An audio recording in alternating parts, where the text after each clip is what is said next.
ఈరోజు క్రాంతి మధ్య ఛానల్ కి వచ్చిన ప్రతి ఒక్కరికి హాయ్ అండి.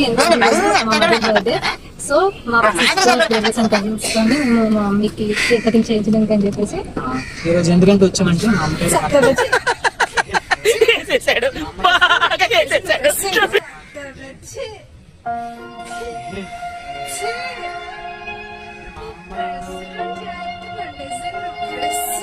A few